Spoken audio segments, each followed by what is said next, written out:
Good morning दोस्तों, सबको audio video clear आ रहा है? कमेंट्स करके बताइए, ऑडियो वीडियो क्लियर आ रहा है सबको? सतीश, नितिन, राकेश, धर्मेंद्र, आदर्श, फलेश, श्रीराम, राज, रवि।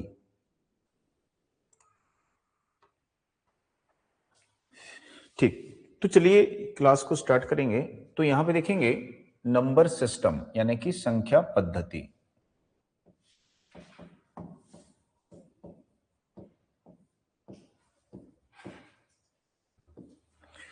तो संख्या पद्धति नंबर सिस्टम यहां पे देखेंगे। तो आज से मैथ्स स्टार्ट करेंगे इसमें, है ना। तो पहले नंबर्स के बारे में देखेंगे कि नंबर्स किसको बोलते हैं। तो यहाँ पे नंबर सिस्टम में देखते हैं कि जो संख्याएं होती हैं, है ना, उनको किस प्रकार से वर्गीकृत किया जाता है। तो संख्याओं का वर्गीकरण। तो संख्याएं जो होती हैं इनको हम मूलतः दो प्रकार से यहां पे वर्गीकृत कर सकते हैं।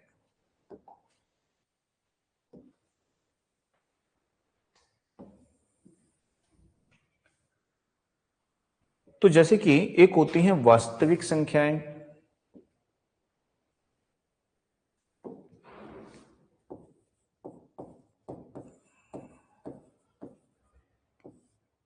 तो वास्तविक संख्या को बोलते हैं रियल नंबर।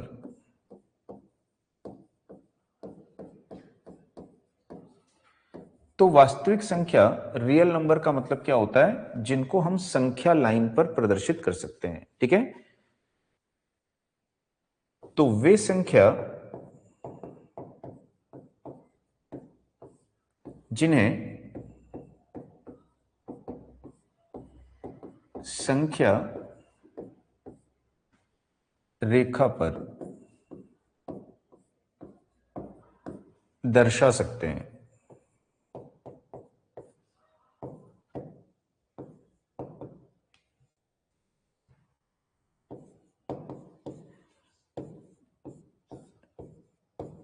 तो उनको क्या बोलते हैं? हम वास्तविक संख्या बोलते हैं। अब संख्या रेखा का मतलब क्या होता है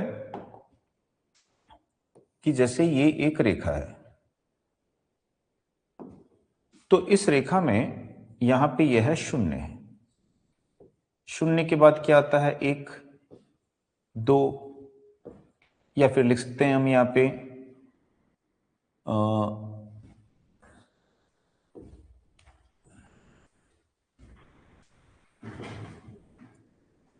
3/4 या 4/3, 4/3।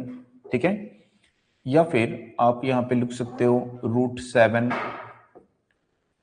ठीक, तो इन सब को आप क्या कर सकते हो? इस लाइन के ऊपर दर्शा सकते हो। ठीक है, तो जिन संख्याओं को हम संख्या रेखा पे प्रदर्शित कर सकते हैं, भले ही वो अनुपात में हो, भले ही वो रूट में हो, तो उन सभी संख्याओं को हम क्या बोलेंगे? यहां पे वास्तविक संख्या। या फिर हम इसको लिख सकते हैं कि ये -1 हो सकती है, ये -2 हो सकती है, माइनस में अनुपात में हो सकती है, या फिर ये माइनस में यहां पे ऐसा रूट में हो सकती है। माइनस बाहर होना चाहिए, है ना, रूट के बाहर होना चाहिए। तो यहां पे इन सभी संख्याओं को क्या बोलेंगे हम? कि ये वास्तविक संख्या है। समझ में आ गया?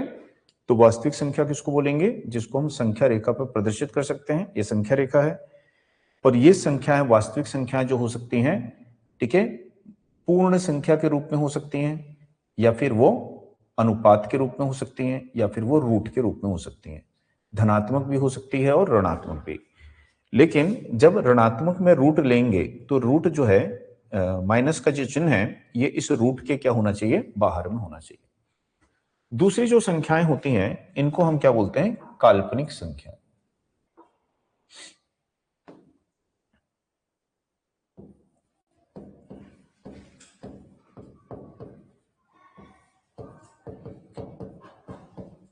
तो काल्पनिक संख्या को बोलते हैं इमेजिनरी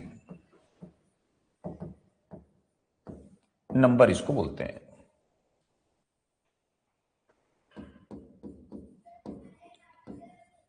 तो इमेजिनरी नंबर काल्पनिक संख्या का क्या मतलब यहां पे होता है।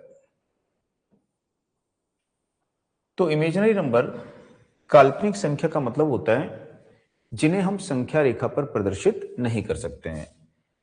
तो जिन संख्याओं को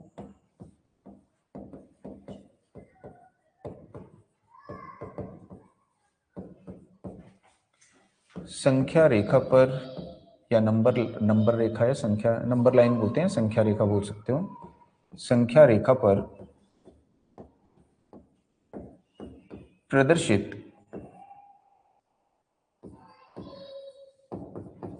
नहीं कर सकते हैं।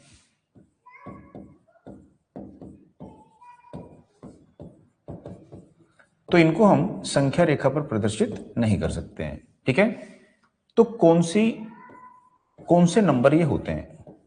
तो यदि हम देखेंगे ना कि यदि आपको बोला जाता है कि √2 है या √3 है, ऐसे बोला जाता है, तो जो √2 होता है इसका मान किसके बराबर होगा? या √4 आपको बोला गया है, ठीक है, तो √4 का जब हम मान निकालते हैं तो उसको क्या लिखते हैं? +-2 ऐसे लिखा जाता है। समझ में आया? तो रूट के अंदर में कभी भी माइनस का चिन्ह नहीं लगाया जाता है, लेकिन यदि आपको इस प्रकार से दर्शाया हुआ है कि ये -5 है या √-7 है, ठीक है, तो रूट के अंदर में यदि माइनस का चिन्ह लगा हुआ है तो वो क्या है? काल्पनिक संख्या है। ठीक है, गणित में कभी भी ऐसा लिखा नहीं जाता है, या तो हम लिखते हैं √5 या हम क्या लिखते हैं? √7 ऐसे लिखते हैं। कभी भी -√5 नहीं लिखा जाता, -5 का स्क्वायर रूट नहीं होता है, ठीक है, यानी वर्गमूल उसका नहीं होता है।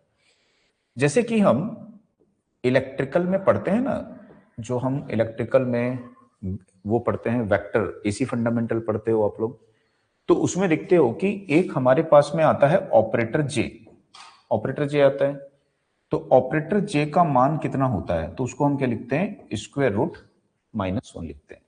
ठीक है, तो ये क्या है? काल्पनिक संख्या है। ऑपरेटर जे क्या है? काल्पनिक संख्या है, वास्तविक संख्या ये नहीं है। तो इसी तरह से गणित में, मैथ्स में, इसको हम यहां पे दर्शाते हैं किससे? √-1 के लिए हम यूज करते हैं, ये आई के समान आपको दिखता है, इसको बोलते हैं आयोटा। इसको क्या बोला जाता है? आयोटा इसको बोलते हैं। तो ये जो सिंबल है इसको क्या बोला जाता है? यहाँ पे आयोटा बोलते हैं। तो ये जो है ये कैसी संख्या है? एक काल्पनिक संख्या है। समझ में आया? अब यदि हम इस वास्तविक संख्या को और इस काल्पनिक संख्या को, दोनों संख्याओं को मिला देंगे तो दोनों संख्याओं के योग से क्या बनती है? सम्मिश्रित संख्या, जिसको बोलते हैं कॉम्प्लेक्स नंबर। ठीक है, तो यहां पे एक होती है सम्मिश्रित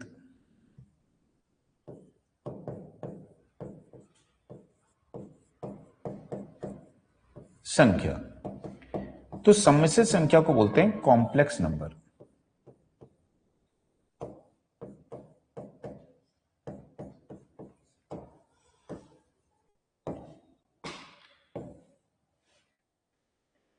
तो ये जो है ये इन दोनों संख्याओं का क्या होता है? योग होती है। किसका योग होती है ये? तो वास्तविक और काल्पनिक संख्या का योग होती है। तो यह वास्तविक और काल्पनिक दोनों संख्याओं का योग होती है, योग या अंतर होती है, या बोल सकते हैं दोनों संख्याओं से निर्मित होती है, दोनों संख्याओं से निर्मित होती है, यानी कंसिस्ट होती है। ठीक, तो जैसे हम इंपिडेंस पढ़ते हैं ना, इलेक्ट्रिकल में आप लोग पढ़ते हो इंपिडेंस, तो इंपिडेंस को हम क्या लिखते हैं? तो रेजिस्टेंस प्लस क्या लिखते हैं? रिएक्टेंस, ऐसे लिखते हो। तो ये जो है ये क्या हो गई? सम्मिश्रित संख्या हो गई। ठीक है, कॉम्प्लेक्स नंबर हो गया ये वास्तविक संख्या हो गई, और ये क्या हो गई? आपकी काल्पनिक संख्या। तो जिसमें ये जे लगा है, तो मैथ्स में जे की जगह क्या लगाते हैं, आयोटा लगाते हैं। ऑपरेटर जे की जगह क्या लगाते हैं, आयोटा लगाते हैं। तो यदि मैथ्स में आपको इस प्रकार से लिखा हुआ है 4 प्लस आयोटा 3 ऐसे लिखा है, तो मतलब ये कौन सी संख्या है, यहाँ पे कॉम्प्लेक्स नंबर है, सम्मिश्रित संख्या है। समझ में आ गया?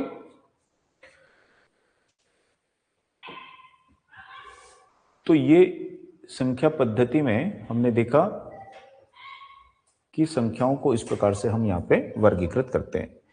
अब जो वास्तविक संख्याएं होती हैं, वास्तविक संख्याओं को भी हम दो प्रकार से आगे वर्गीकृत कर सकते हैं। ठीक,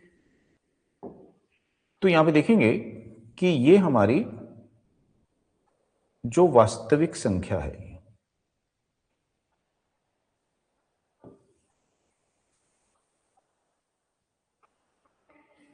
इस वास्तविक संख्या को हम दो प्रकार से वर्गीकृत करेंगे। ठीक है ना? तो ये कहां से आ रहा है, वास्तविक संख्या से।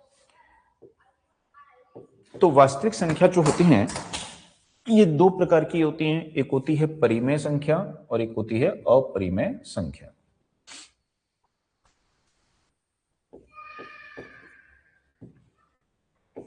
तो एक होती है परिमेय संख्या। परिमेय संख्या को बोलते हैं रैशनल नंबर।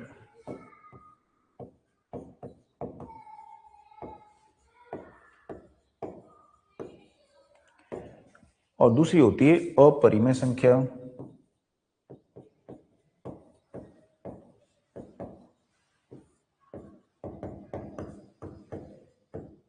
अपरिमेय संख्या को बोलते हैं इररेशनल नंबर।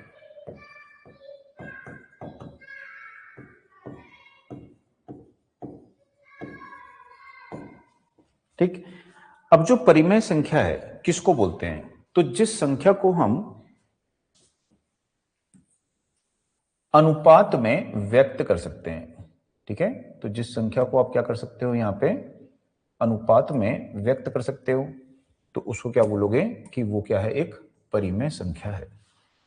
तो हम बोलेंगे कि परिमेय संख्या क्या मतलब होता है कि जिस संख्या को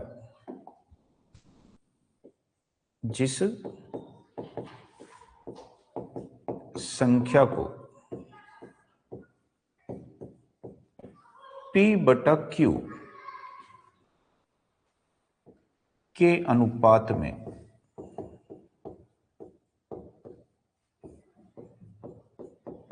दर्शा सकते हैं, तो जब इसको हम P बटा Q के अनुपात में दर्शा सकते हैं, ठीक है, तो P और Q दोनों कैसी संख्याएं होती चाहिए, पूर्णांक संख्याएं होनी चाहिए। तो P और Q दोनों कैसी संख्याएं होंगी, यहां पे पूर्णांक संख्याएं होंगी। समझ में आ रहा है? पूर्णांक संख्या किसको बोलते हैं, जिसमें दशमलव नहीं होता है, जो पूर्ण अंक होता है, जैसे 2, 3, 4, 5, 2.5 ऐसा नहीं लेना है। ठीक है, तो यहां पे P बटा Q के अनुपात में दर्शाओगे, तो ये जो P है और Q है, P और Q ये क्या होने चाहिए, पूर्णांक है। ये दोनों यहां पे क्या है, पूर्णांक है। लेकिन जो Q है, Q का मान 0 के बराबर नहीं होना चाहिए। ठीक है, Q का मान किसके बराबर नहीं होना चाहिए, 0 के बराबर यहां पे नहीं होना चाहिए। तो यहां पे जो Q है, ये जो चिन्ह है, ये चिन्ह क्या बोलते हैं, नॉट इक्वल टू 0। जो Q है वो 0 के बराबर नहीं होना चाहिए। ठीक है, तो यहां पे Q जो है वो 0 के बराबर नहीं होगा। P और Q क्या होंगी, दोनों पूर्णांक संख्याएं होंगी। तो जैसे इसका यदि हम यहां पे उदाहरण देखें,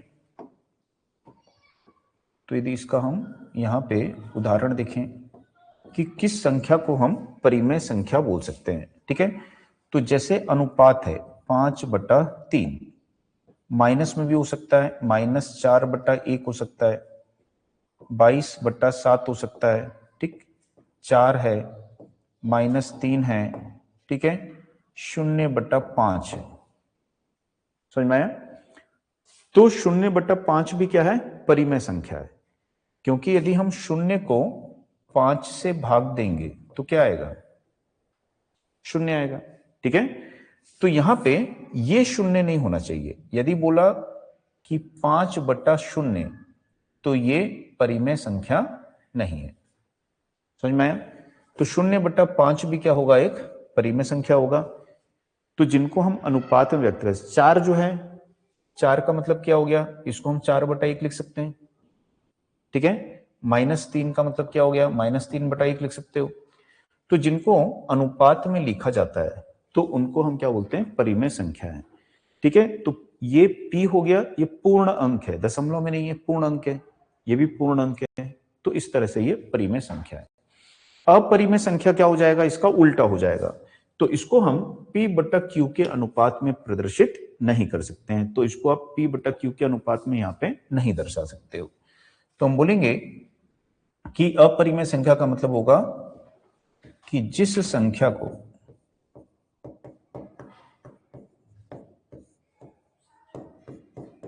p/q के अनुपात में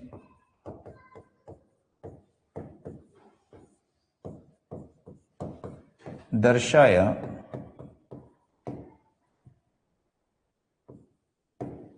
नहीं जा सकता है,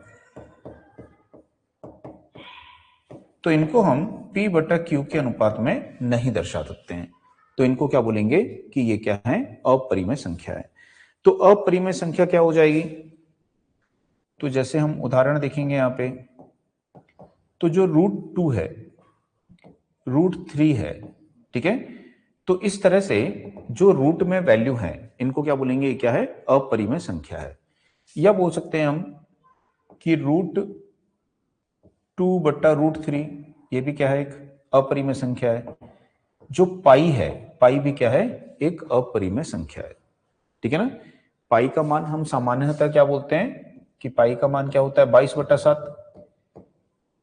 तो इसको तो अनुपात में दर्शा रहे हैं, तो ये क्या होनी चाहिए, परिमेय होनी चाहिए। लेकिन हम क्या बोल रहे हैं, अपरिमेय है। तो इसको जो अनुपात में दर्शाते हैं, ये इसका लगभग मान होता है, इसका एग्जैक्ट मान नहीं होता है। यदि 22 को 7 से आप भाग दोगे ना, तो जैसे हम पढ़ते हैं कितना होता है इसका मान, तो 3.14, ये बहुत दूर तक वैल्यू चलते जाती है। समझ में आया? तो ये इसका अनुमानित मान होता है, ये एग्जैक्ट मान नहीं होता है। इसलिए जो पाई है वो कैसी संख्या होती है, यहाँ पे अपरिमेय संख्या होती है। समझ में आया सबको? तो कई बार जैसे पूछ लिया कि पाई कौन सी संख्या है, या √2 √3 कौन सी संख्या है, परिमेय है अपरिमेय है ना। या -√5 कौन सी संख्या है, काल्पनिक है वास्तविक है, ठीक। या फिर बोल दिया कि 0/5 जो है ये परिमेय है कि अपरिमेय है। तो इस तरह से आपको क्वेश्चन पूछ सकता है।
हो गया, नोट कर लिए,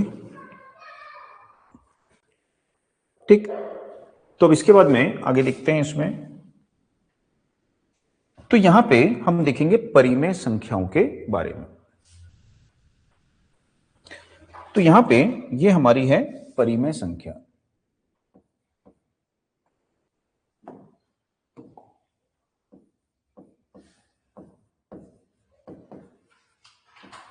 यानी रैशनल नंबर इसको बोलेंगे। तो जो परिमेय संख्या होती है, परिमेय संख्या में ही एक होती है पूर्णांक संख्या। तो परिमेय संख्या में आपकी होती है यहां पे एक पूर्णांक संख्या।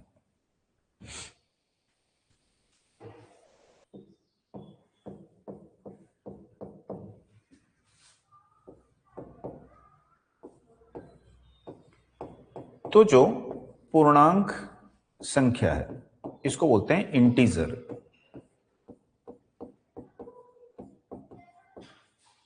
इंटीजर नंबर इसको बोला जाता है। तो पूर्णांक संख्या मतलब क्या होता है?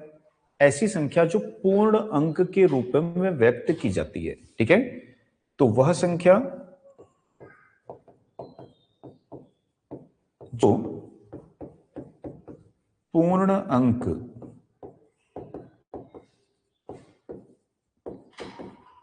के रूप में प्रदर्शित की जाती हैं, ये धनात्मक व ऋणात्मक दोनों होती हैं।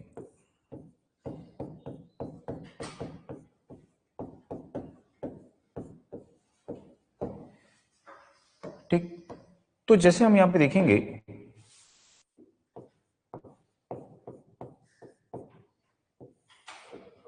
कि जैसे ये आपका 0 है, ये 1 है, ये 2 है, ये 3 है, तो इस तरह से यदि बोलेगा कि 4/3, तो ये पूर्णांक संख्या नहीं बोलेंगे इसको। ठीक है, तो हम इसका क्या है, दशमलव में आ जाएगा। तो हमको क्या लेना है, पूर्ण अंक लेना है।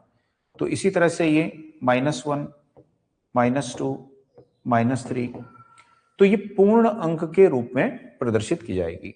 तो जितनी भी संख्याएं होती हैं वो सभी क्या होती हैं, पूर्णांक संख्या होती हैं। ठीक, अब इसमें जो पूर्णांक संख्या है और दूसरी एक होती है भिन्न। इनको भिन्न वगैरह को हम बाद में डिटेल में पढ़ेंगे, है ना। अभी सिर्फ परिमेय संख्या जो होती है उसमें एक होती है आपका भिन्न होता है। यहाँ पे ये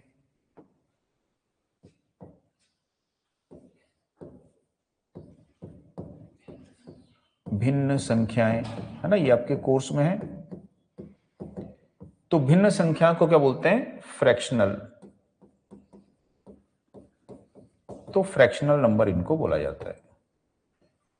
तो भिन्न संख्याएं जो होती हैं इनको हम कैसे व्यक्त करते हैं, तो इनको हम अनुपात में व्यक्त करते हैं, है ना। तो जैसे कि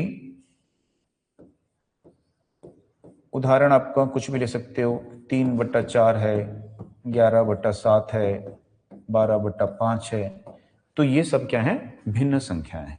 ठीक है, तो इन्हीं को हमने क्या बोला था कि जो अनुपात में व्यक्त की जाती हैं P/Q के अनुपात में, उनको क्या बोलते हो, परिमेय संख्याएं। तो भिन्न संख्याएं क्या होती हैं, परिमेय संख्याएं होती हैं, है ना। तो वास्तविक संख्या, परिमेय संख्या। तो यहां पे इसके बाद में एक होता है, उसको बोलते हैं दशमलव संख्याएं।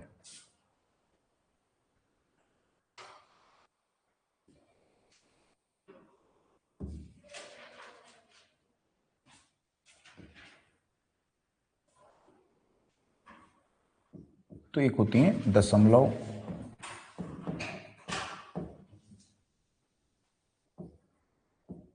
संख्याएं। तो दशमलव संख्याएं जो होती हैं इनको क्या बोलते हैं, डेसिमल नंबर। तो डेसिमल नंबर, इनको दशमलव संख्याओं को यहां पे बोला जाता है। तो जो दशमलव संख्याएं होती हैं इनमें एक होता है, एक होती है इसमें शांत दशमलव। तो दशमलव संख्याओं में क्या होती है आपकी, एक शांत दशमलव। तो दशमलव संख्या के लिए इसको यूज कर रहे हैं हम यहां पे।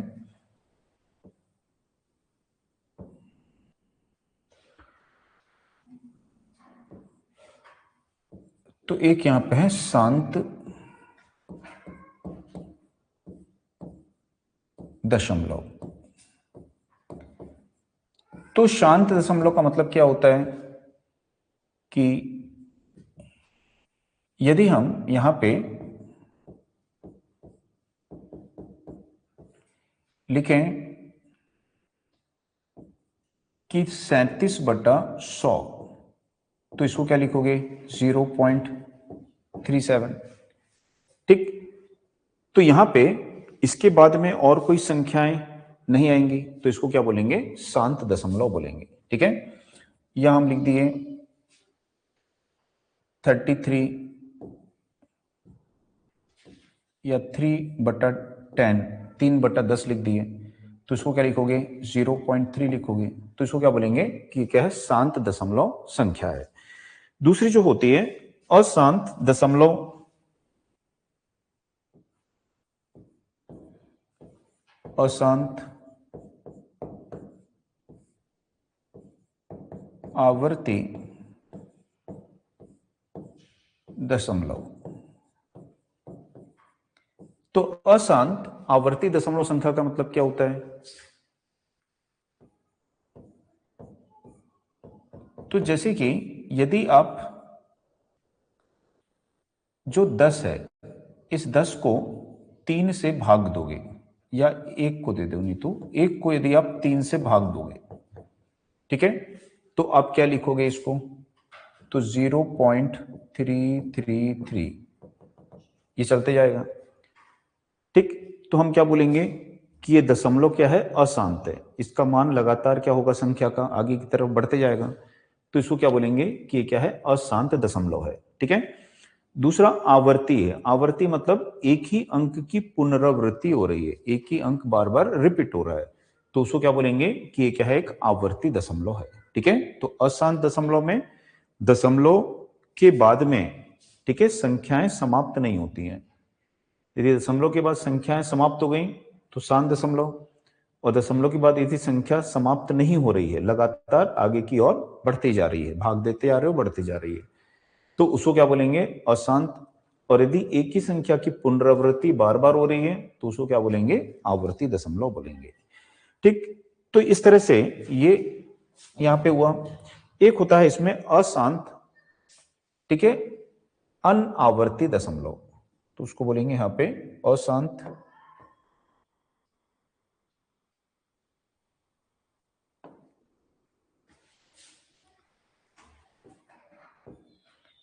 तो अशांत अनावर्ती दशमलव। तो इसका उदाहरण जैसे यहां पे देखें कि जो √2 है, तो इसको लिखते हैं 1.414, यहीं तक खत्म नहीं होता है, इसके बाद में भी क्या होता है, ये चलते जाता है, लेकिन एक ही संख्या बार बार रिपीट नहीं होती है। ठीक है, यहां पे एक ही संख्या बार बार रिपीट हो रही है, यहां पे एक ही संख्या बार बार रिपीट नहीं हो रही है, तो ये जो है ये भी अशांत है, क्योंकि इसमें दशमलव के बाद जो संख्याएं हैं वो बढ़ती जा रही हैं क्रमशः, तो अशांत दशमलव है। ठीक है, लेकिन एक ही संख्याएं बार बार रिपीट नहीं हो रही हैं, पुनरावृत्ति नहीं हो रही है, तो इसलिए क्या बोलेंगे, अशांत अनावर्ती दशमलव इसको बोलेंगे। समझ में आया? तो ये भी आप लोग के कोर्स में है, शांत दशमलव, अशांत दशमलव, है ना, इसको बाद में और डिटेल में पढ़ेंगे जब आगे देखेंगे, तो है ना, जैसे जैसे टॉपिक बढ़ेगा आगे तो उसके हिसाब से इसको देखेंगे। इसके बाद में जो हमारी प्राकृतिक संख्याएं हैं, तो प्राकृतिक संख्याओं का जो वर्गीकरण है, ठीक है, जो सॉरी पूर्ण संख्या देखे थे, पूर्ण संख्याएं जो हैं, पूर्णांक संख्याएं जो हैं, पूर्णांक संख्या में एक होती है पूर्ण संख्या। क्या होती है? पूर्ण संख्या। तो इसमें एक होती है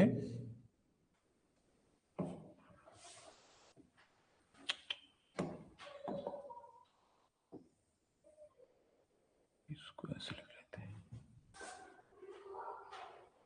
तो यहां पे देखेंगे इस तरह से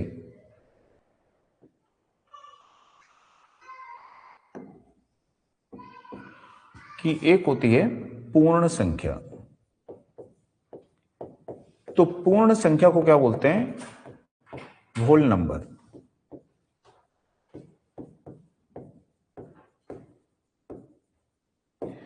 तो होल नंबर, पूर्ण संख्या इसको यहां पे बोलेंगे। तो पूर्ण संख्या किसको यहां पे बोलते हैं? तो पूर्ण संख्या का मतलब है कि इसमें सभी संख्याएं सम्मिलित होंगी। तो 0, 1, 2, 3, 4।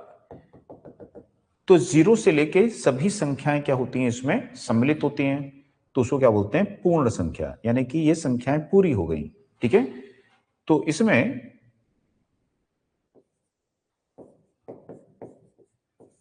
शून्य व सभी प्राकृतिक संख्याएं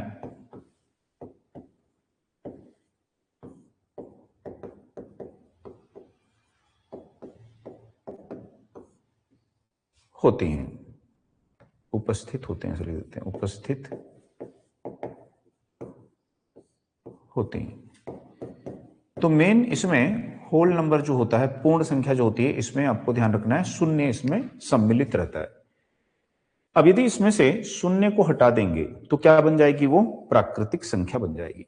ठीक है, तो यदि इसमें से हम क्या करते हैं, यहां पे शून्य को निकाल देते हैं,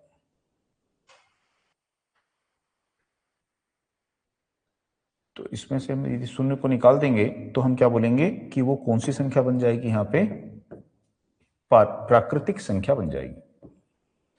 तो जो प्राकृतिक संख्या यानी नेचुरल नंबर इनको बोलते हैं,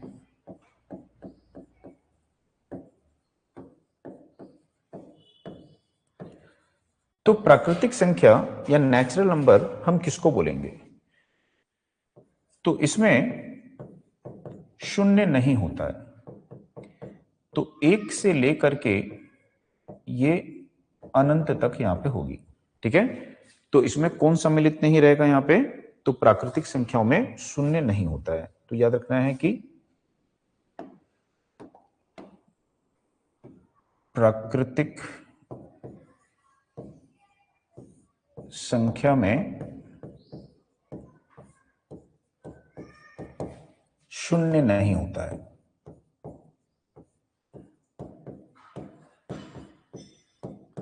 तो पूर्ण संख्या में शून्य होता है, तो इसी प्राकृतिक संख्या में सभी प्राकृतिक संख्याएं, ठीक है, इसमें यदि शून्य को जोड़ देंगे तो क्या बन जाएगी, वो पूर्ण संख्या। तो शून्य व सभी प्राकृतिक संख्याएं जिसमें उपस्थित होती हैं उसको क्या बोलते हैं, पूर्ण संख्या बोलते हैं। यदि शून्य को निकाल देते हैं तो क्या बच जाता है, फिर प्राकृतिक संख्याएं कहलाती है। ठीक, इतना समझ में आया। इसके बाद में आगे देखते हैं, इसमें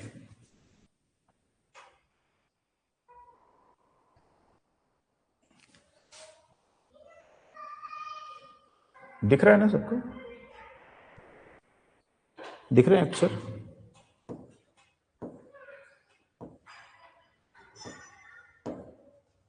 इसके बाद में देखेंगे कि जो प्राकृतिक संख्याएं यहां पे हैं, ठीक, इन प्राकृतिक संख्याओं का वर्गीकरण आप कर सकते हो।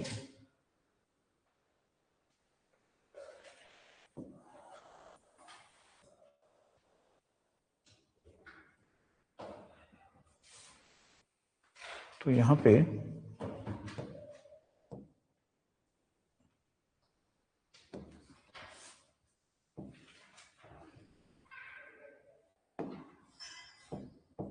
इस प्राकृतिक संख्या का वर्गीकरण कर सकते हैं। तो एक होती है विषम संख्या, तो सबको पता होगी, है ना, विषम संख्या।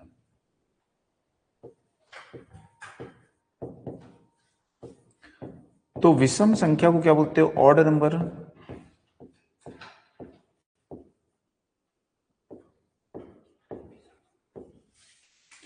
तो विषम संख्या या ऑड नंबर किसको बोलते हैं, जो 2 से विभाजित नहीं होती है। तो जो संख्याएं 2 से विभाजित नहीं होती हैं तो उनको हम क्या बोलते हैं, विषम संख्याएं। ठीक है, तो ये संख्या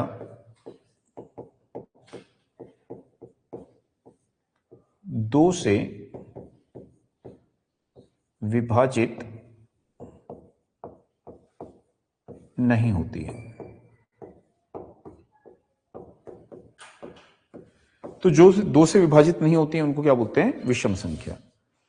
तो जैसे कि इसका जो उदाहरण होता है वो होता है 1, 3, 5, 7, 9, है ना, इस तरह से। तो एक एक गैप करके इसको हम लेंगे, तो ये क्या है यहाँ पे विषम संख्या। एक होती है सम संख्या, तो ये भी सबको पता है।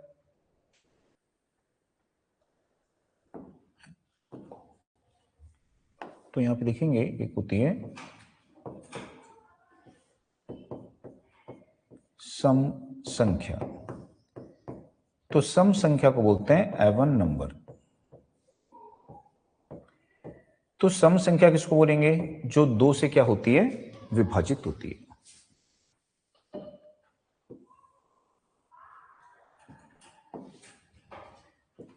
तो ये संख्या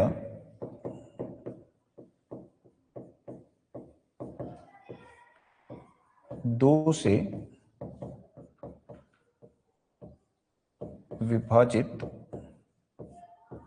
होती है, तो इनको बोलते हैं यहां पे हम सम संख्या।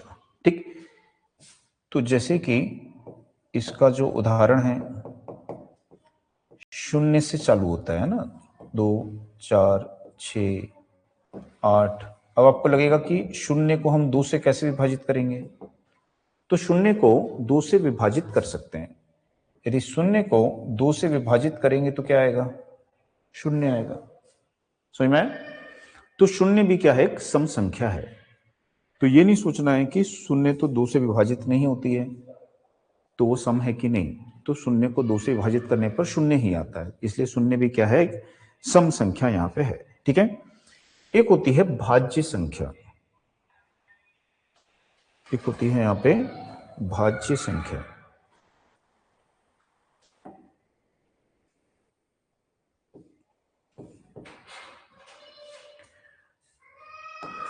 तो यहां पे देखेंगे भाज्य संख्या। तो जो भाज्य संख्या होती है इसको बोलते हैं कंपोजिट नंबर। क्या बोलते हैं इसको? Composite number. तो भाज्य संख्या मतलब जिसमें भाग जा सकता है। किसका भाग जा सकता है? किसी भी संख्या का भाग जा सकता है। ठीक है, तो उसको क्या बोलेंगे? वहां पे भाज्य संख्या बोलेंगे। तो जैसे यहां पे देखेंगे,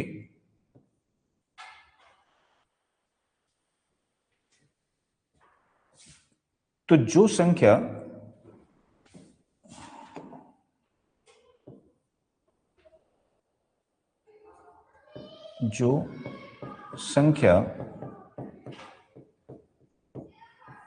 एक व स्वयं के अतिरिक्त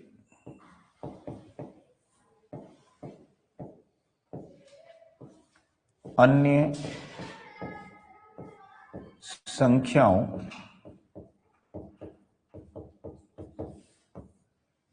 से विभाजित हो सकती है। तो जो संख्या, कोई भी संख्या एक से तो विभाजित होती है ना? कोई भी संख्या जो है उसको एक से भाग दोगे, भाग हो जाएगी। किसी भी संख्या को स्वयं से भाग दोगे तो भी भाग हो जाएगी। यदि कोई संख्या है और उस संख्या को हम स्वयं से भाग दे देंगे, है ना, x को x से भाग दे दोगे तो क्या आ जाएगा? विभाजित हो जाएगी।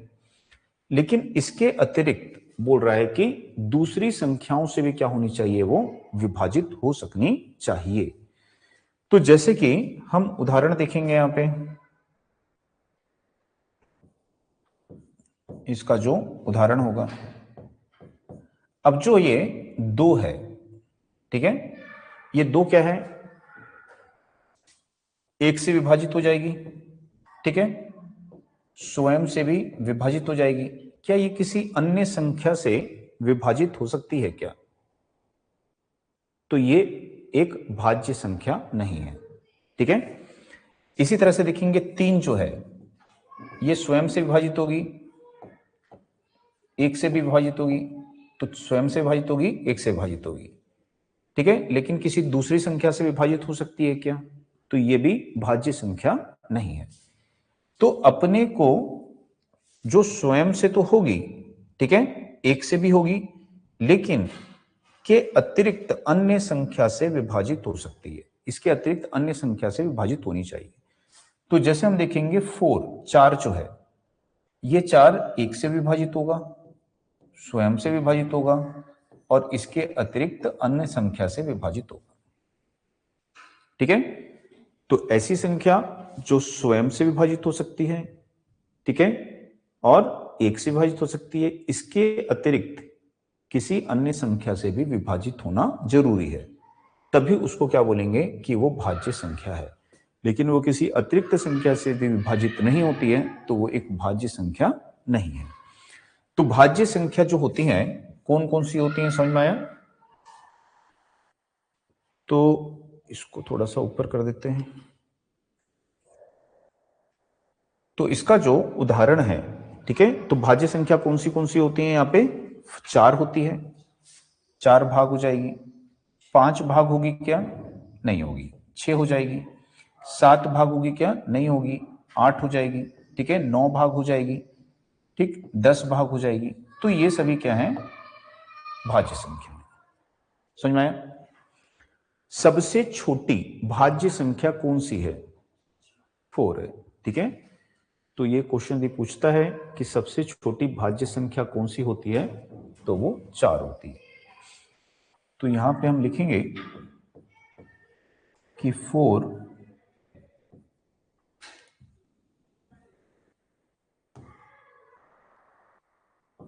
सबसे छोटी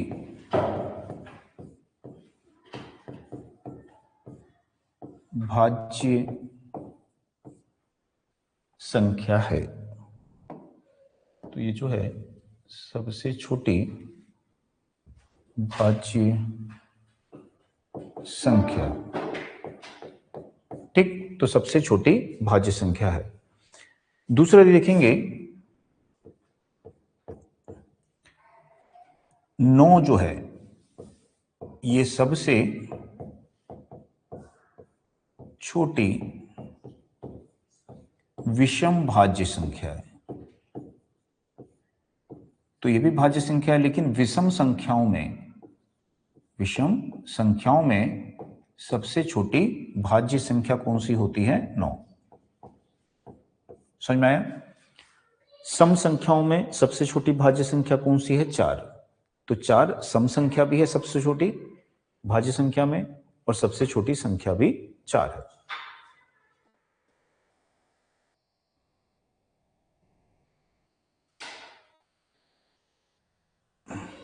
अब इसी में एक और छूट गया, तो जगह की कमी के कारण अगले स्लाइड्स में लिखेंगे इसको।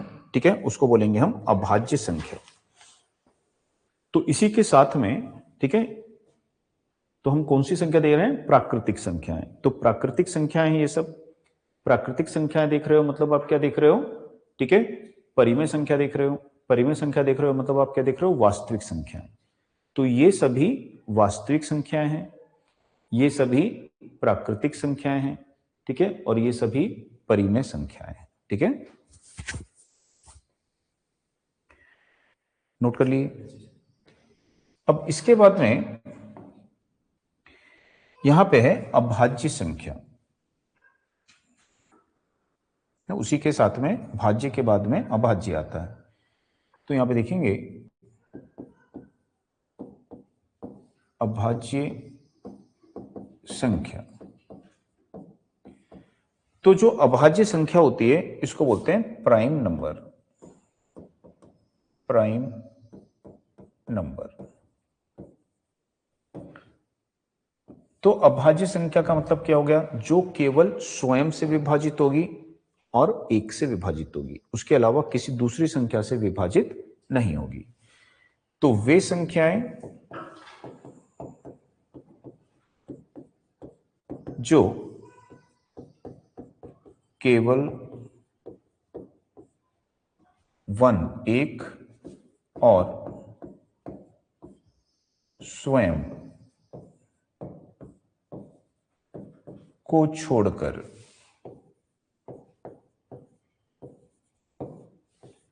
अन्य संख्याओं से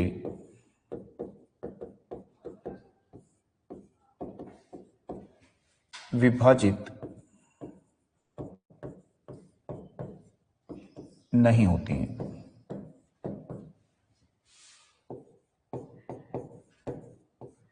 अन्य संख्याओं से विभाजित ये नहीं होंगी, सिर्फ किससे होंगी, एक से होंगी और स्वयं से होंगी। तो एक और स्वयं को छोड़कर अन्य संख्याओं से विभाजित नहीं होती हैं। तो जैसे कि हम इसका उदाहरण देखेंगे, ठीक। तो सबसे छोटी जो अभाज्य संख्या है वो क्या होती है, 2। समझ में आया? या हम बोलते हैं कि जिस संख्या के 2 गुणनखंड होते हैं, या बोलते हैं जिसके न्यूनतम 2 गुणनखंड हों, 2 गुणनखंड हों, तो उसको क्या बोलते हैं, हम अभाज्य संख्या बोलते हैं। ठीक है ना? तो यहां पे देखेंगे कि जो अभाज्य संख्या है वो होती है 2, 3, 5, 7, 11, 13, ठीक, 17, 19। तो ये सब क्या है यहाँ पे, अभाज्य संख्याएं हैं। तो या तो ये एक से विभाजित होगी या क्या होगी, स्वयं से विभाजित होगी। ठीक है, ये एक से स्वयं से, एक से स्वयं से, इसके अतिरिक्त किसी दूसरी संख्या से विभाजित नहीं होंगी। तो इनको क्या बोलेंगे, अभाज्य संख्या। तो सबसे छोटी अभाज्य संख्या कौन सी होती है, तो 2 होती है। तो आपको याद रखना है कि 2 सबसे छोटी अभाज्य संख्या है।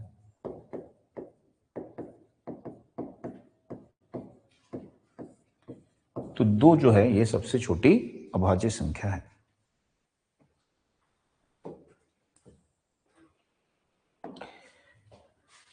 ठीक, अभी भी बोलेगा कि 3 अंकों की सबसे छोटी अभाज्य संख्या क्या होगी। ठीक है, तो 3 अंकों की सबसे छोटी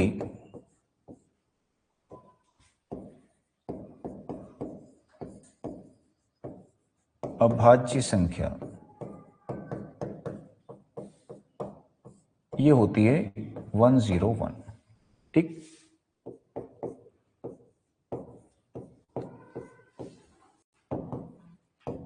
तीन अंकों की सबसे बड़ी अभाज्य संख्या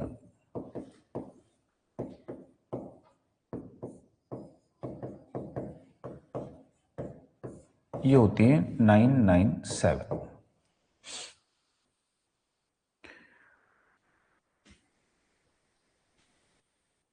तो ये इस तरह से ये संख्याओं के बारे में हम देखते हैं नंबर सिस्टम में। तो ये सभी संख्याएं हैं, तो ये आपको याद रखना है। अब संख्याओं का जो स्थानीय मान होता है और उनका जो है जातीय मान होता है। तो इसका मतलब क्या होता है,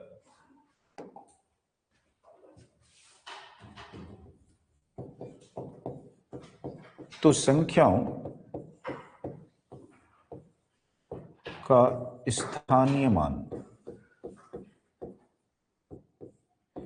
तो स्थानीय मान को क्या बोलते हैं, प्लेस वैल्यू। तो प्लेस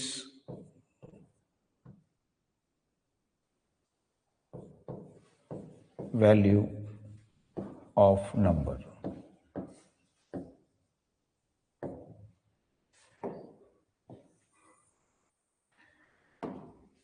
ठीक, तो जैसे कि हम पढ़ते हैं ना, इकाई इंग्लिश में बोलते हैं वंस, दहाई, सैकड़ा,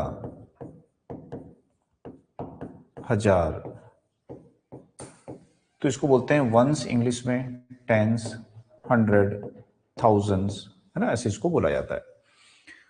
तो यदि आपको लिखा हुआ है कि कोई नंबर है, जैसे कि 5, 6, 3, 2 ऐसे लिखा हुआ है, तो ये एक संख्या है यहां पे।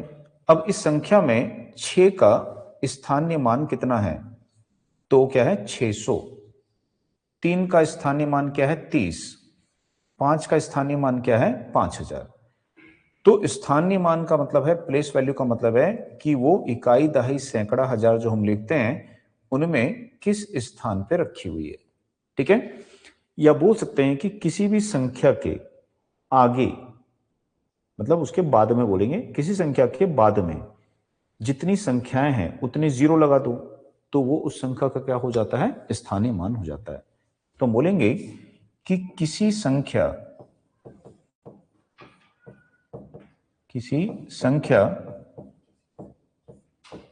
के बाद, किसी संख्या के बाद की संख्याओं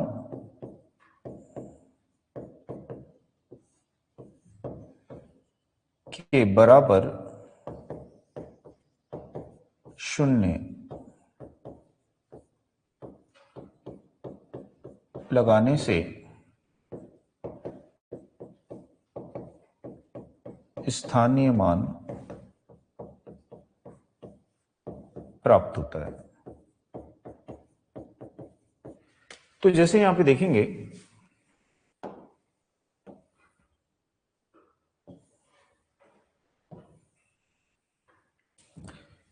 कि उदाहरण कि 6 का ऐसे लिख देते हैं कि जो संख्या लिख लेते हैं कि संख्या 5632 में 6 का स्थानीय मान क्या है। तो हम बोलेंगे कि जो 6 है इसके बाद जितनी संख्याएं आ रही हैं उतने जीरो लगा देंगे। ठीक है, तो जितनी संख्याएं आएंगी उतने जीरो लगा देंगे। तो क्या बन गया ये? 600। तो हम बोलेंगे 600। तो 600 जो है वो इसका क्या है? यहाँ पे स्थानीय मान है। इसी तरह से एक होता है जातीय मान। तो जातीय मान को क्या बोलते हैं? Intrinsic value.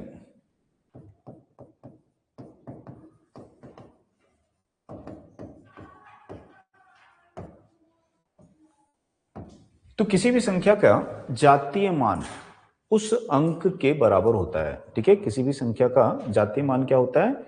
उस अंक का जो प्राकृतिक मान है वही होता है। ठीक है ना? तो हम बोलेंगे कि किसी संख्या में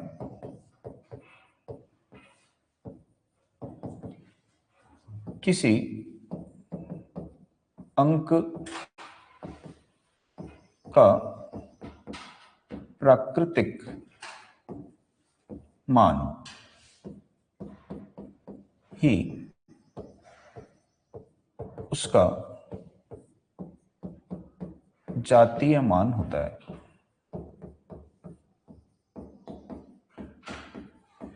तो जैसे कि उदाहरण आपको देख देते हैं यहां पे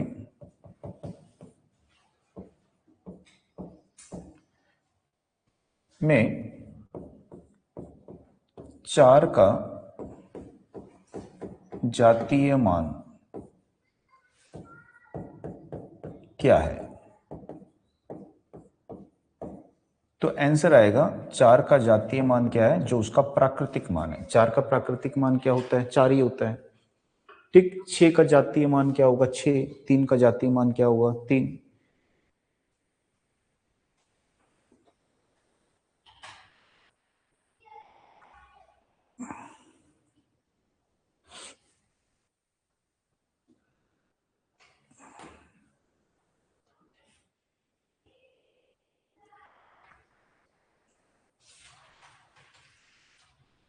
ठीक, नोट कर लिए।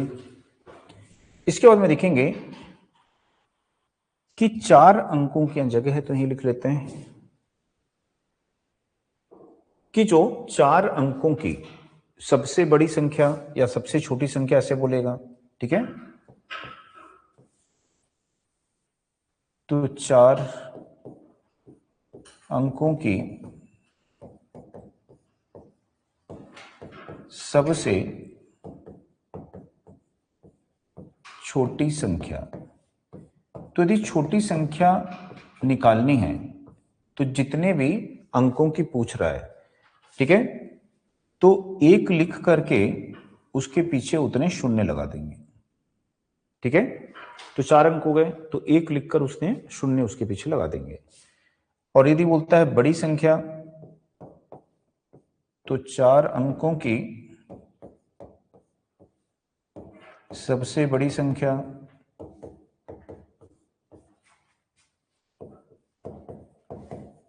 तो बड़ी संख्या के लिए आपको 9 का यूज करना है, 9 का, तो 4 बार 9 लिख देंगे, तो ये 4 अंकों की क्या हो जाएगी, सबसे बड़ी संख्या। ठीक है, तो ये बेसिक कॉन्सेप्ट एकदम है।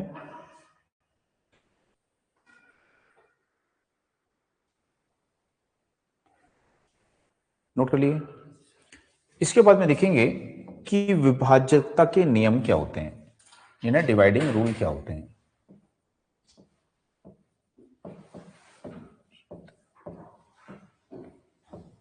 विभाज्यता नियम कि कोई भी संख्या किस संख्या से भाग होगी, है ना, तो ये हमको कैसे पता चलेगा। तो इसके लिए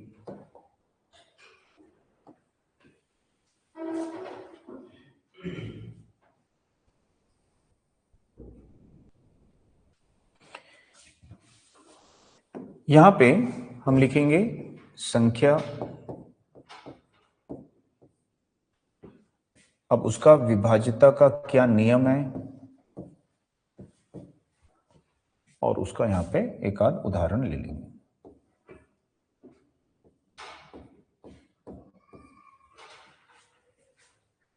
तो यहां पे देखेंगे कि जैसे 2 है, कोई भी संख्या 2 से कब विभाजित होती है, तो यदि उस संख्या का अंतिम अंक जो है वो क्या होती है, एक सम संख्या होती है, तो वो संख्या क्या होती है, 2 से विभाजित होती है, ठीक है। तो यदि बोलेंगे कि किसी, ऐसे लिख देते हैं, यदि संख्या का अंतिम अंक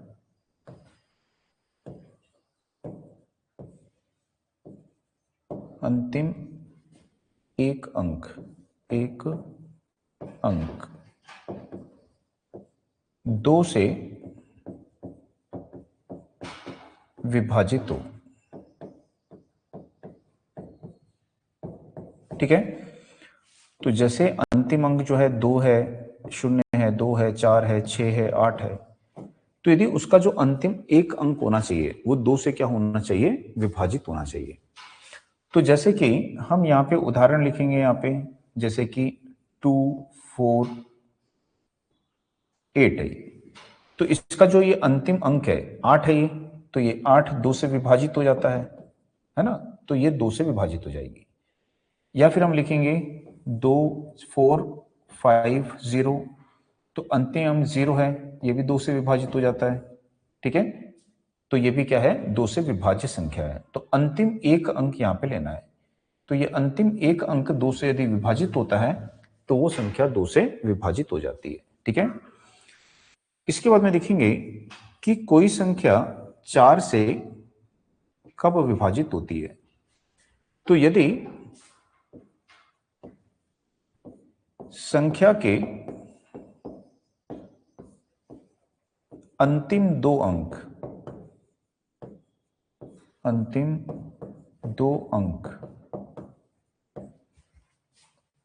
2 से विभाजित हों,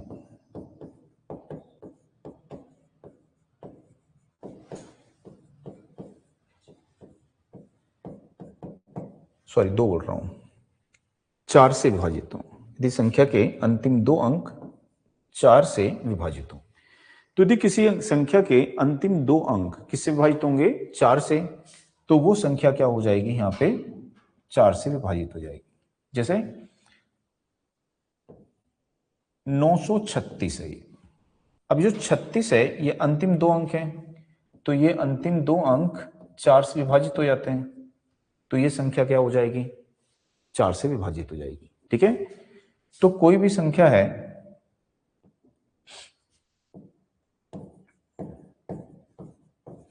ठीक। तो इसका जो अंतिम दो अंक है वो क्या है, 28 है। तो अंतिम दो अंक 28 हैं, तो ये भी किससे डिवाइड हो जाएगी, 4 से। तो ये भी क्या हो जाएगी, तो अंतिम दो अंकों को देखना है। यदि अंतिम दो अंक जो हैं किसी भी संख्या के, यदि वो 4 से विभाजित होते हैं तो वो संख्या 4 से विभाजित हो जाएगी।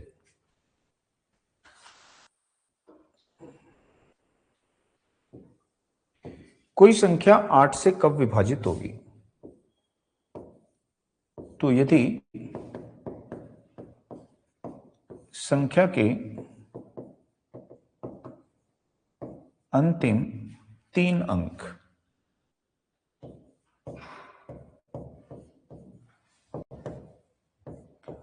8 से विभाजित हों,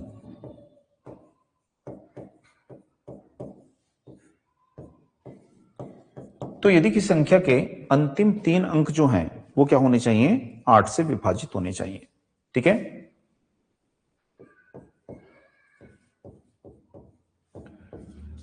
तो अंतिम 3 अंक क्या है इसके, 5, 1, 2, ये अंतिम 3 अंक को देखना है। तो ये 3 अंक किससे विभाजित होने चाहिए, 8 से विभाजित होने चाहिए। तो यदि इसको 8 से भाग दोगे तो 8 पंचे 40, 8 छक्के कितना हो जाएगा, 48 हो जाएगा। तो 48 हो गया तो कितना बचा यहाँ पे, 3, 32 हो गया। तो 8 चौक कितना होगा, 32। तो ये 3 अंक 8 से विभाजित हो रहे हैं, तो ये संख्या क्या होगी, 8 से पूर्णतः विभाजित हो जाएगी। ठीक है। और यदि देखें उदाहरण,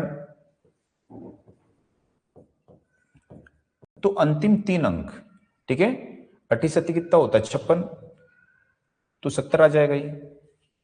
तो यदि ये अंतिम 3 अंक जो हैं ये आपको देखने हैं, तो एक सीक्वेंस में यहां पे है कि 2 से विभाजित होने वाली में 1 अंक देखना पड़ता है, 8 से विभाजित होने वाली में 2 अंक देखने पड़ते हैं, सॉरी 4 से विभाजित होने वाली में 2 अंक देखने पड़ते हैं, और 8 से विभाजित होने वाली में 3 अंक देखने पड़ते हैं।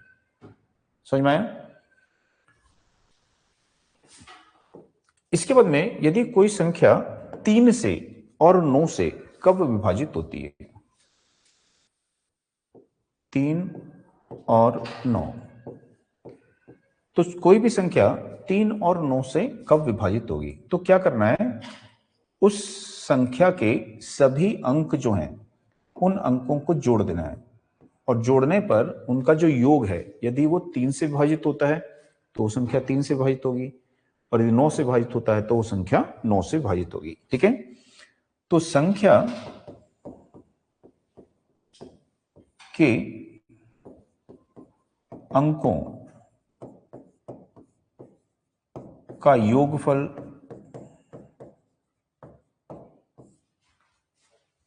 तीन व 9 से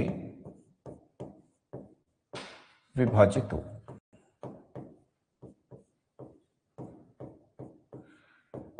तो संख्या के अंकों का जो योगफल है वो यहां पे 3 से या 9 से विभाजित होना चाहिए।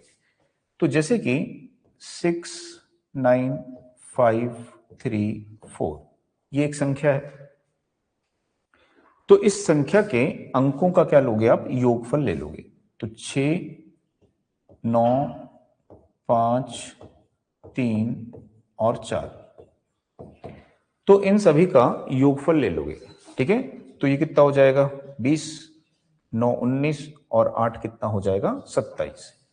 तो 27 जो है ये, इसको भाग दे के देखोगे, 3 से भाग हो रहा है, ठीक है, तो ये 3 से विभाजित हो जाएगी। ठीक है। यदि 9 से देखना है तो इसको 9 से भाग दे के देखो, यदि 9 से भी भाग जाता है, 27 9 से भी भाग जाता है ये, तो ये 9 से भी विभाजित हो जाएगी। तो यदि मान लो 3 से विभाजित हो रहा है और 9 से नहीं हो रहा है तो सिर्फ 3 से विभाजित होगी। ठीक है।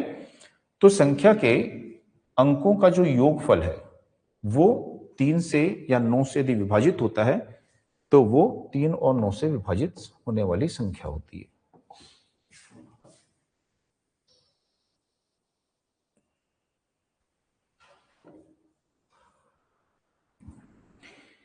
इसके बाद में देखेंगे 6 से, कोई भी संख्या 6 से कब विभाजित होगी। तो यहां पे भी हमको क्या लेना है, यहां पे देखना है कि वो जो संख्या है 2 और 3 दोनों से विभाज्य होनी चाहिए। ठीक है। तो संख्या किससे विभाजित होनी चाहिए? 2 और 3 दोनों से विभाजित होनी चाहिए, तो वो 6 से विभाजित होगी। तो हम देखेंगे कि यदि संख्या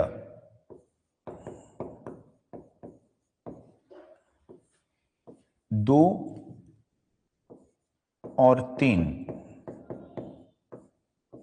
दोनों से विभाजित होती है, दोनों से विभाजित होती है,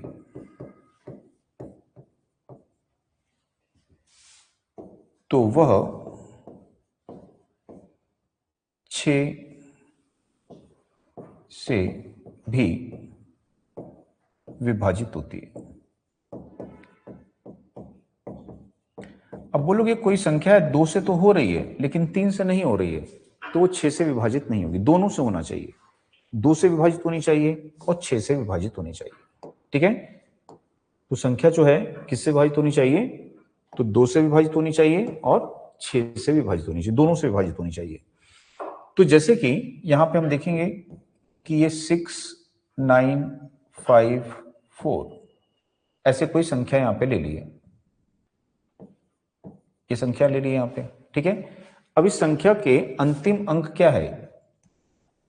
तो 2 से विभाजित हो जाएगा, तो 2 से विभाज्य संख्या है, प्लस इसके अंकों का योगफल कितना आएगा? 27, तो ये 3 से विभाजित हो रही है, तो ये संख्या 2 से विभाजित होगी और ये संख्या 3 से विभाजित होगी, इसलिए ये संख्या क्या होगी? 6 से विभाजित होगी। समझ में आया? तो दोनों से विभाजित होना जरूरी है। इसके बाद में कोई भी संख्या जो है वो 7 से कब विभाजित होगी?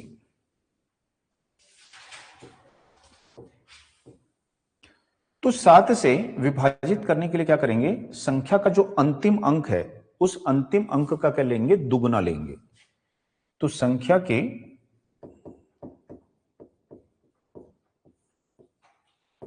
अंतिम अंक का दुगना, अंतिम अंक का दुगना ले लिए। अब बचे हुए जो अंक है ना उसमें से घटाना है, दुगना या संख्या के अंतिम अंक के दुगने कर देते हैं, संख्या के अंतिम अंक के दुगने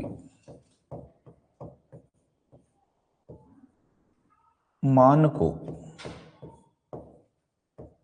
शेष यानी बची हुई संख्या से घटाने पर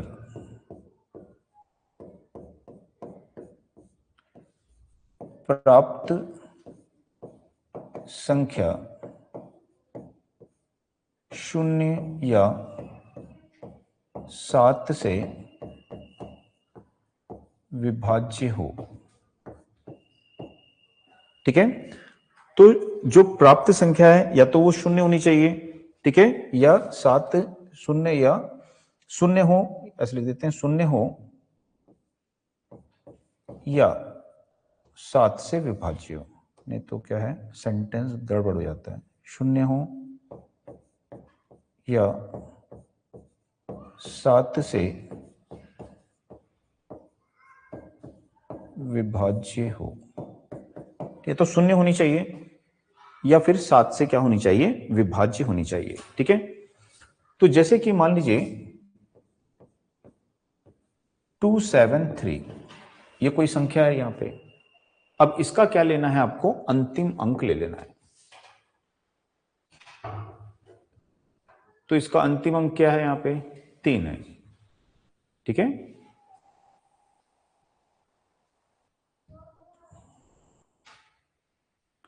तो इसका अंतिम अंक यहां पे है 3, तो ये इसका है अंतिम अंक। तो इस अंतिम अंक का क्या लेना है आपको? दुगना लेना है, ठीक। तो अंतिम अंक का जो दुगना है,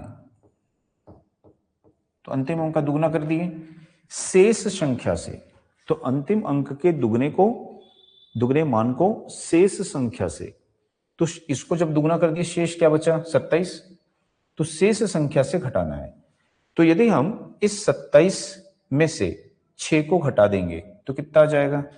21। अब ये देखेंगे कि ये या तो शून्य होना चाहिए, ठीक है, घटाने पर प्राप्त संख्या क्या होनी चाहिए? शून्य होनी चाहिए। यदि प्राप्त संख्या शून्य मिल रही है तो इसका मतलब है वो 7 से विभाजित होगी, या फिर जो प्राप्त संख्या है वो 7 से विभाजित होती है क्या? ये देखो 7 से विभाजित हो जाएगी, तो इसका मतलब है ये भी क्या होगा? 7 से विभाजित हो जाएगी। समझ में आ गया? तो किसी भी अंक संख्या के अंतिम अंक को क्या करना है? आपका दुगुना करना है। शेष संख्या से घटा के आपको या तो 0 प्राप्त होना चाहिए, या जो भी संख्या प्राप्त हो रही है वो 7 से विभाजित होनी चाहिए, ठीक है। तो वो संख्या 7 से विभाज्य हो जाएगी।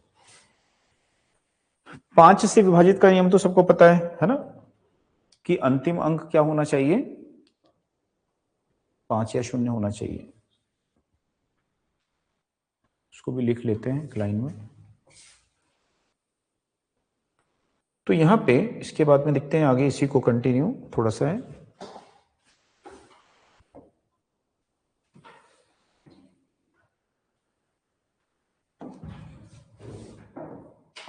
तो ये आपका संख्या नियम और उसका उदाहरण।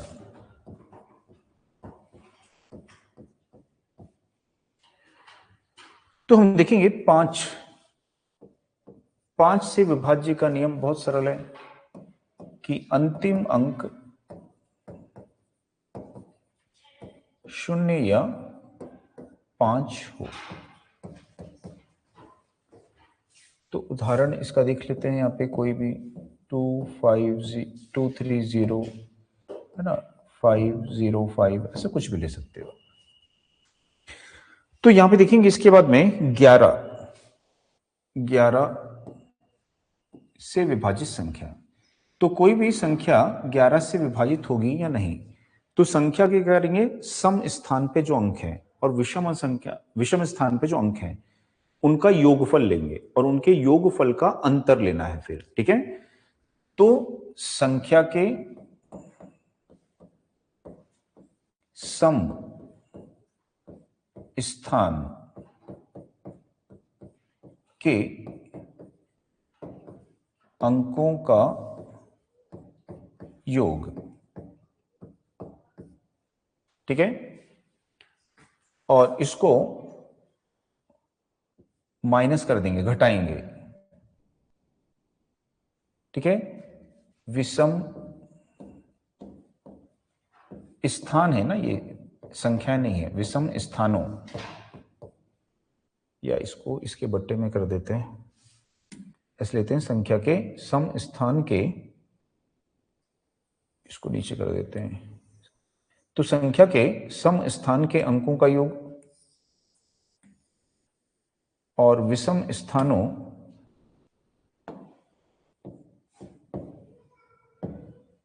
है ना, ये माइनस का चिन्ह रहेगा बीच में, ये माइनस, विषम स्थानों के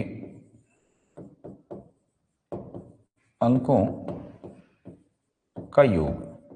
तो किसी संख्या के सम स्थान के अंकों का योग और उसी संख्या के विषम स्थानों के अंकों का योग, ठीक है, लेंगे और उसका क्या ले लेंगे? अंतर ले लेंगे। तो वो अंतर जो है वो 11 से क्या होना चाहिए? विभाजित होना चाहिए, ठीक है। तो ये जो अंतर मिलेगा 0 हो या 11 से विभाजित हो।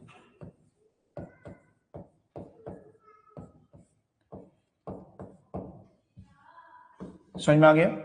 तो किसी संख्या के सम स्थानों के अंकों का योग और उसी संख्या के विषम स्थानों के अंकों का योग का अंतर, ये क्या है? अंतर है।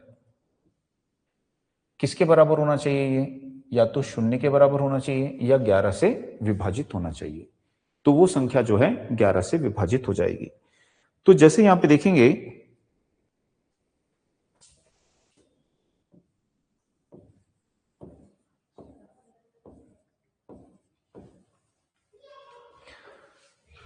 तो इनके अंकों का आपको क्या लेना पड़ेगा? यहां पे योग लेना पड़ेगा। तो जैसे हम लेंगे यहां पे 2, 4, 6, 8, इनका योगफल ले लोगे, ठीक। 8, 9 और 3 का योगफल ले लोगे। तो यहां पे हम ले लेंगे, ठीक है। तो 2, 4, 9, तो हम ले लिया यहां पे 2, 4, 2 हो गया, 4 हो गया, ठीक है। 9 हो गया, नहीं 2, 4 के बाद क्या 6 है, 8 है, 2, 4, 6, 8, 2, 4, 6, 8, ठीक।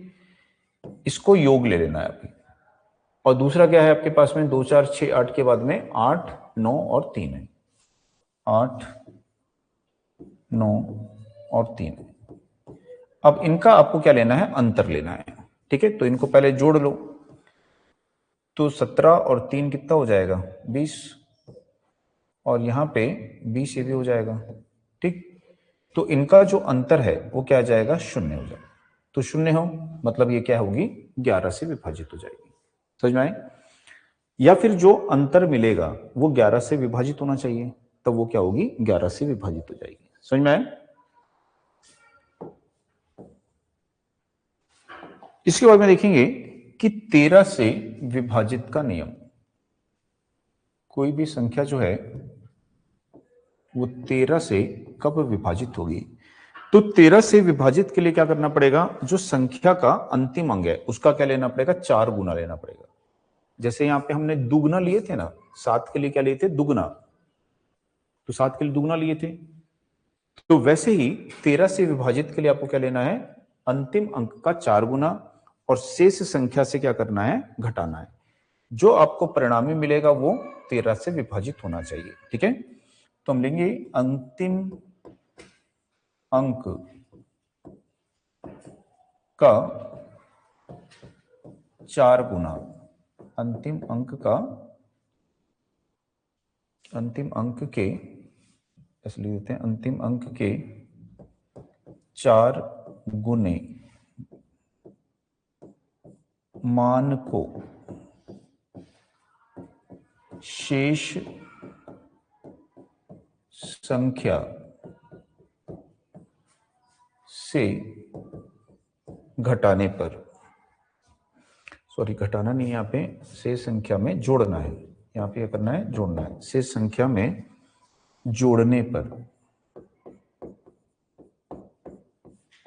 ठीक है। यहाँ पे घटाना नहीं है, जोड़ना है, शेष संख्या में जोड़ने पर परिणामी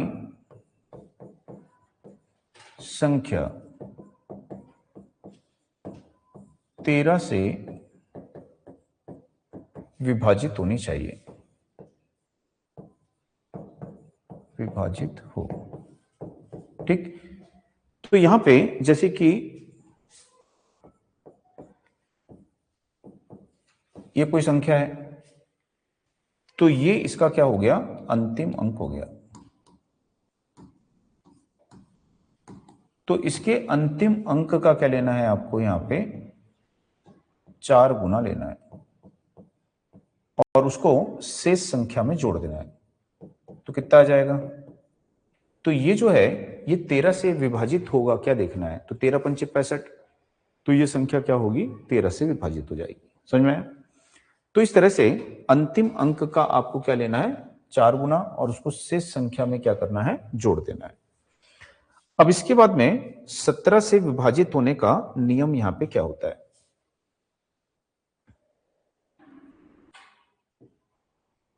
बस ये लास्ट देखते हैं इसमें। तो यहां पे अंतिम अंक का लेना है 5 गुना, तो अंतिम अंक का 5 गुना, तो अंतिम अंक का 5 गुना शेष संख्या से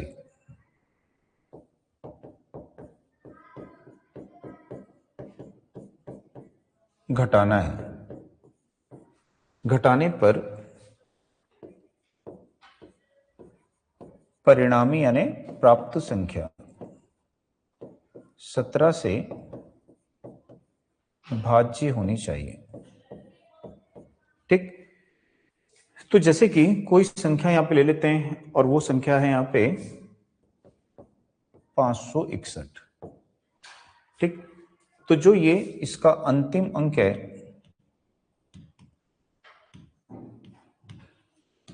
अब इसके अंतिम अंक का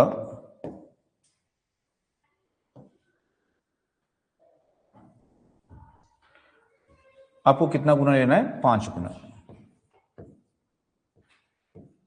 और शेष संख्या से घटा देंगे तो कितना आ जाएगा? 51।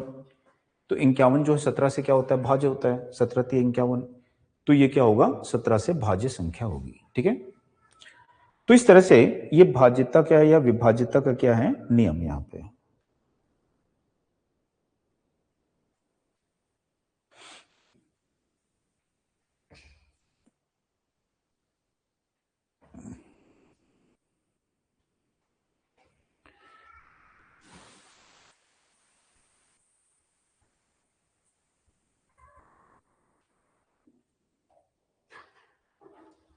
हो गया, नोट कर लिए।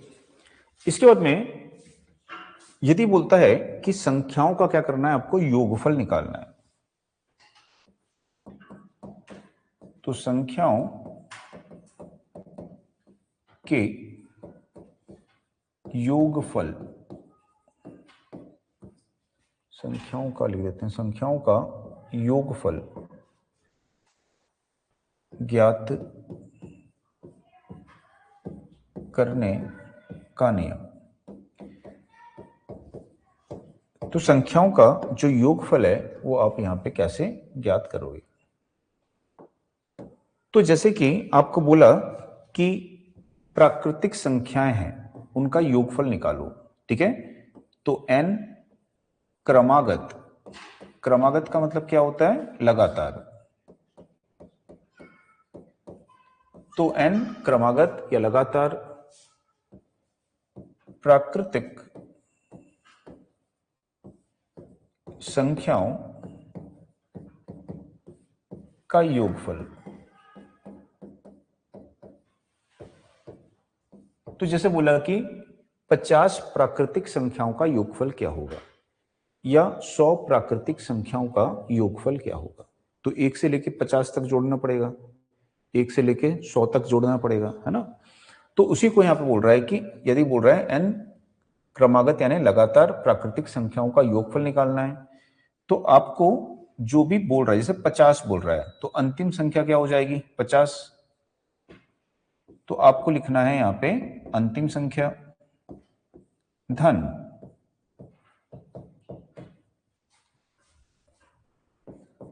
अंतिम संख्या गुणा, है ना, अंतिम संख्या धन 1। तो अंतिम संख्या में क्या करना है? आपको 1 जोड़ देना है, और इस पूरे को 2 से भाग दे देना है। समझ में आया? तो अंतिम संख्या गुना अंतिम संख्या धन 1 बटा क्या हो जाएगा? 2। तो जैसे कि यदि उदाहरण देखें इसमें, तो यदि जैसे आपको बोला कि 50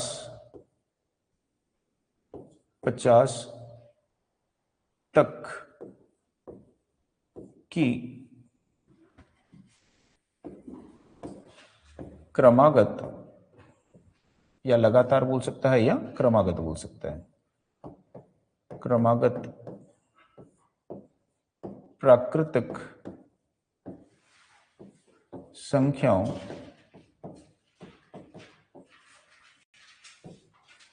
का योगफल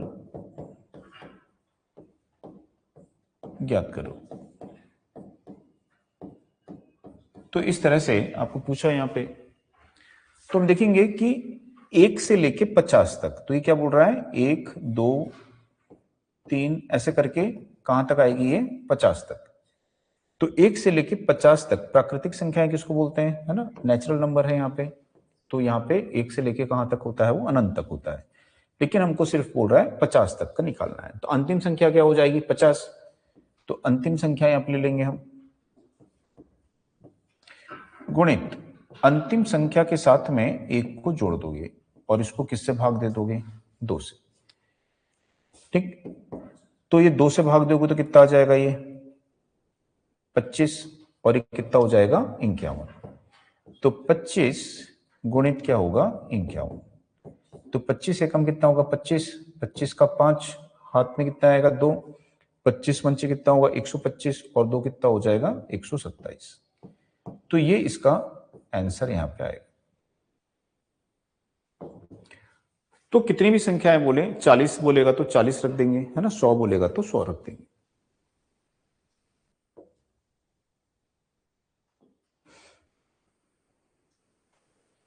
इसी तरह से यदि बोलेगा कि लगातार n, वही लगातार n है क्रमागत, लगातार n प्राकृतिक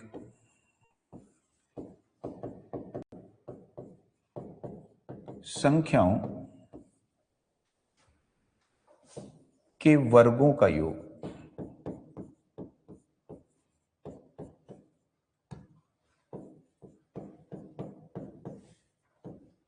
फल कितना होगा। तो यहां पे अब n क्या समझ में आ गया, अंतिम संख्या है ना, कहां से कहां तक लेना है, अंतिम संख्या होगी। तो n प्रकार प्राकृतिक संख्या है, लेकिन बोल रहा है कि वर्गों का योग लेना है, ठीक है ना। तो इसका वर्ग आपको करना है, तो आपको क्या लिखना पड़ेगा यहां पे n प्लस 1 2n प्लस 1 और बटा क्या लिखना पड़ेगा 6। तो इससे आप इसको यहां पे निकाल सकते हो, ठीक है। तो ये इसका सूत्र यहां पे होता है, यदि वर्गों का योगफल बोलेगा तो इसका क्या तात्पर्य है,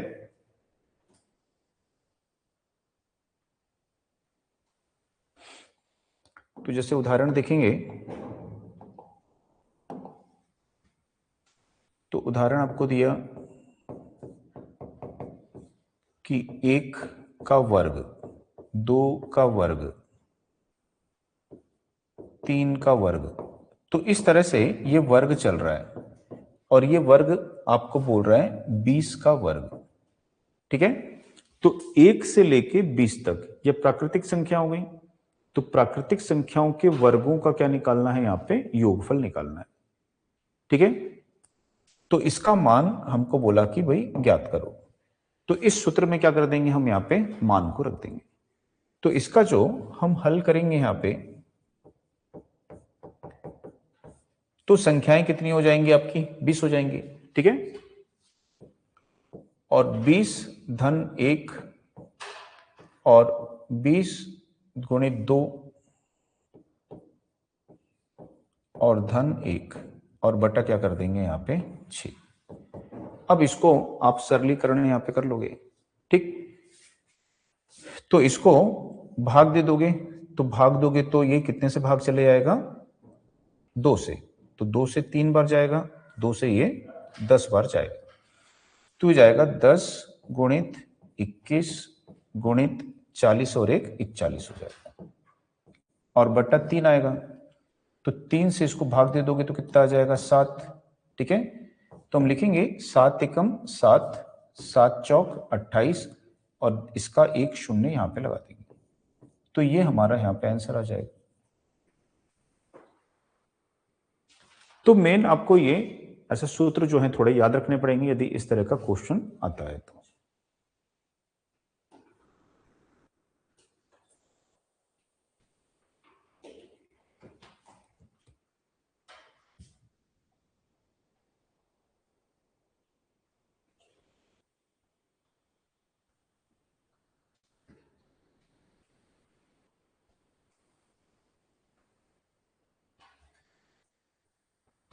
ठीक, नोट कर लिए। इसके बाद में जैसे यहां पे वर्ग है, वर्ग की जगह घन दिया, घन यानी क्या होता है घात 3, है ना। तो उनका योगफल यदि बोलता है तो n प्राकृतिक, n लगातार लेते हैं, n लगातार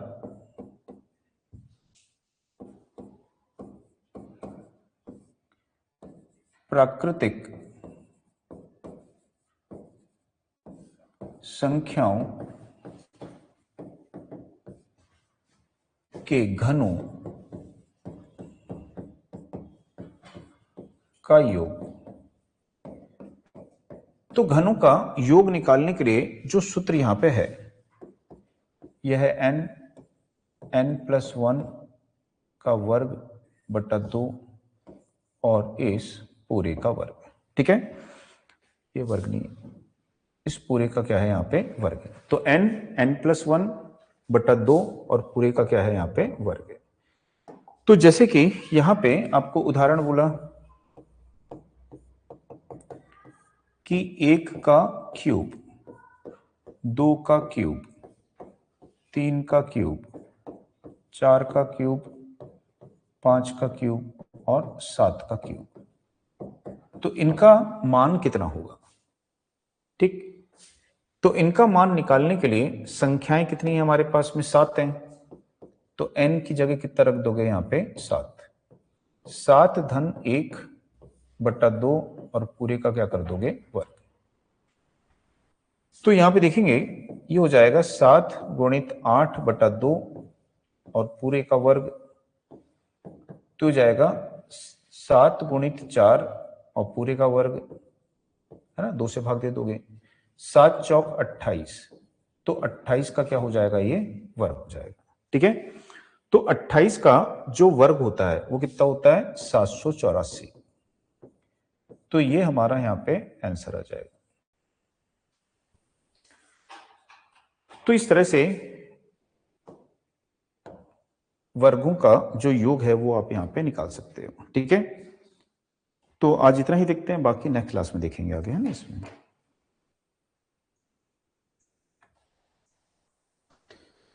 ठीक है, समझ में आ रहा है सबको? श्री राम, राज, रवि, आदर्श, फलेश, राकेश, इंटरेस्ट नहीं आ रहा लगता है मैथ्स में है? मैथ्स में इंटरेस्ट नहीं आ रहा है क्या? श्री राम, राज, रवि, आदर्श, फलेश, राकेश, इंटरेस्ट आ रहा है कि नहीं? नो या यस?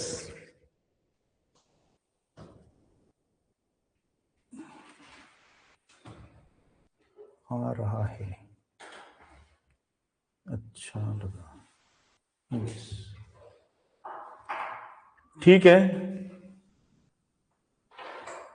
तो अच्छा लगेगा आप लोगों को तो मुझे भी अच्छा लगेगा